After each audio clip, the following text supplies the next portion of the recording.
Hi everyone, welcome back to my channel. So for today's video, we will discuss the Fermat's little theorem. Okay, so we have three examples here. So let us define first. So Fermat's little theorem states that if P is a prime number, so that's the first condition. If P is a prime number and A is an integer not divisible by P, then A raised to the power of P minus 1 is congruent to 1 modulo P. So in symbol, A to the P minus 1 is congruent to 1 modulo P. So the condition is P should be a prime number and then A is not divisible by P. Okay? So let's solve this example. So we have number 1, find 7 raised to 2019 modulo 13. So we cannot solve this by using just a scientific calculator because the exponent is a very big number. So we have 7 raised to 2019. Okay, so let's apply the Fermat's little theorem. So first condition, the number P must be a prime number. So 13 is a prime number. And then 7. So this is the A in this definition.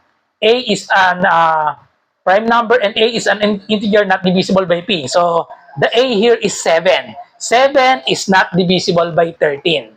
So therefore, the conditions are satisfied. We can use the Fermat's little theorem to solve this 7 raised to 2019 modulo 13. Okay? So let us solve. So we can apply the Fermat's little theorem. We have A raised to P minus 1 that is congruent to 1 modulo P. So we just need to subtract 1 to 13 and then the base is 7. So we have 7 raised to 13 minus 1. So we have 7 raised to 12. That is congruent to 1 modulo P. Our P is 13. Okay? So we want to find the value of 7 raised to 2019. So that means we raise 7 raised to 12 and 1 to a number to make it 2019. Or we can simply divide 2019. 2019 divided by 12. So what is the answer to that? 2019 divided by 12. So the answer is 168. So therefore, we need to raise this to 168. 7 raised to 12. So let's raise to 168. Also the 1 here, raise both to 168. So we have modulo 13. Okay? So 1 raised to 168, that is still 1. Okay? And then 12 times 168, 12 times 168, that is 2016. So we have 7 raised to 2016, congruent to 1 modulo 13. So we want to find 7 raised to 2019. 2019, so therefore we need to multiply both sides of this congruence to 7 raised to 3. So to make this 2019, so multiply. So we have 7 raised to 2016 times 7 cubed. So that is congruent to 1. So multiply both sides to by 7 cubed. Okay, so we have 7 cubed and then we have modulo 13. Okay? So let's simplify. The left side now will become 7 raised to 2019. So this is what we are looking for. Find the value of 7 raised to 2019 modulo 13. So we just solve this. 7 cubed. So what is the value of 7 cubed? That is equal to 343. 343 modulo 13.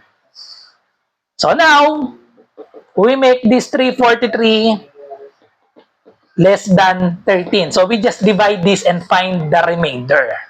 So 343 divided by 13, that is equal to 26. 343, 343, that is equal to 13 times 26. So what is the remainder? 13 times 26, that is equal to 300, this is 338. Okay? So 343 minus 338, so the remainder is 5. So therefore, the value of 7 raised to 2019 is equal to 5 modulo 13. So the answer is 5. Okay? So let's try the next example. What is the remainder when 5 raised to 436 is divided by 17? So let us check first the condition. The divisor must be prime number. So the divisor here is 17. So prime number. What is the remainder when 5 raised to 436 is divided by 17? So divisor is prime number and our base must not be divisible by 17. Okay, so two conditions are satisfied. We can use the Fermat's little theorem. Okay? So apply the Fermat's little theorem.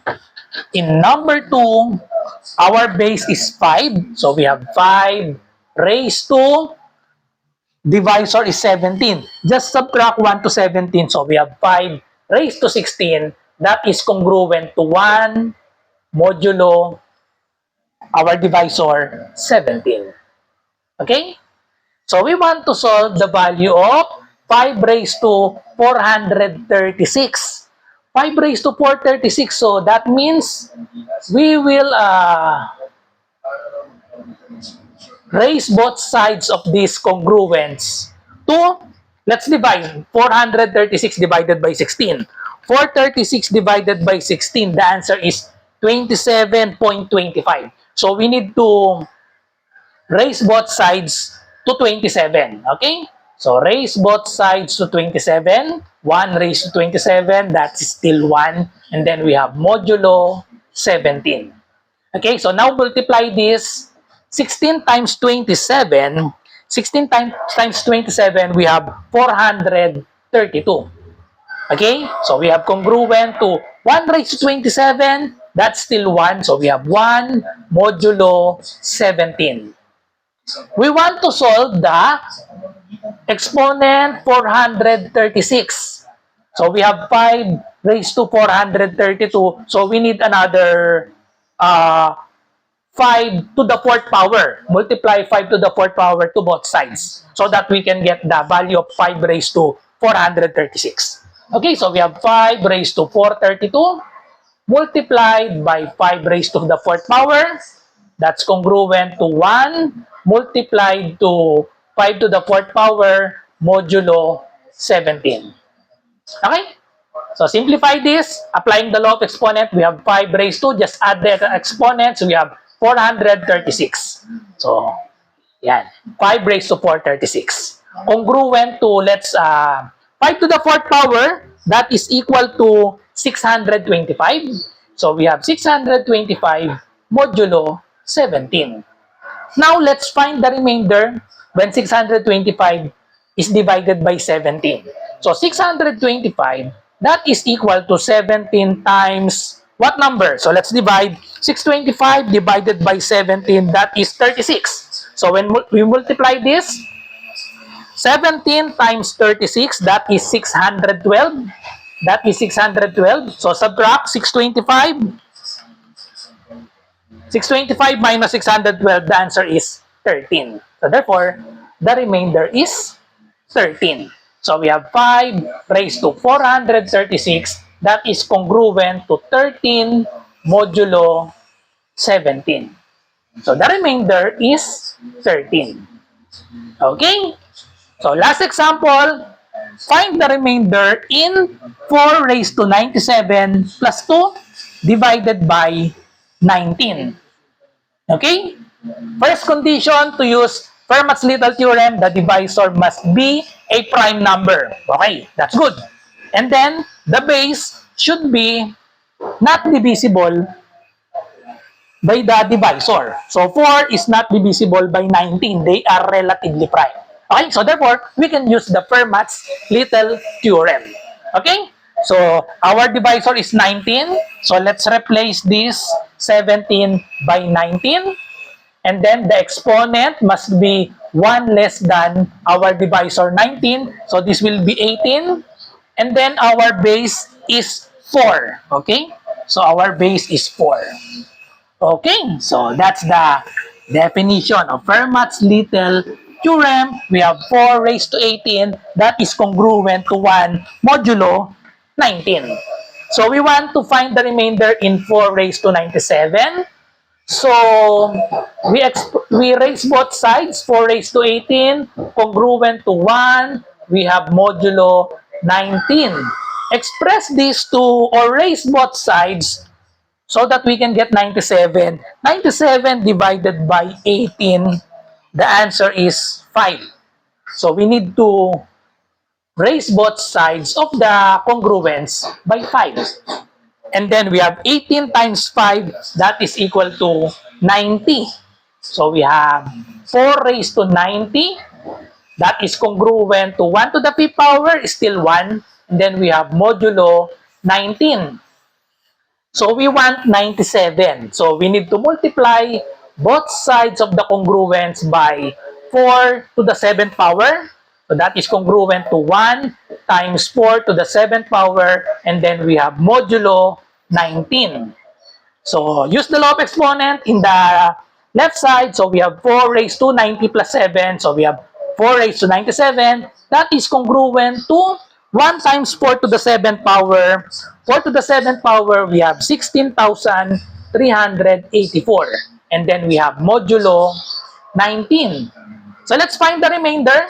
16,384, that is equal to 19 times what number? So let's just divide. If we divide by 19, the answer is 862. Okay? And then what is the remainder? So just multiply this and then subtract to this. So 19 times 862 is equal to 16,378. And then we subtract in this 16,384. So therefore, the remainder is 6. So therefore, 4 raised to 97, that is congruent to 6 modulo 19. We are not yet done. We want to find the remainder in 4 raised to 97 plus 2. So we just need to add 2 to both sides of the linear congruence. So we have 4 raised to 97 plus 2. That is congruent to 6 plus 2. 6 plus 2, the answer is, we have 6 plus 2, so we have 8 modulo 19. So therefore, the remainder is 8. Okay? So that's all. I hope you learned something from this video. See you on my next video in number theory. Bye-bye!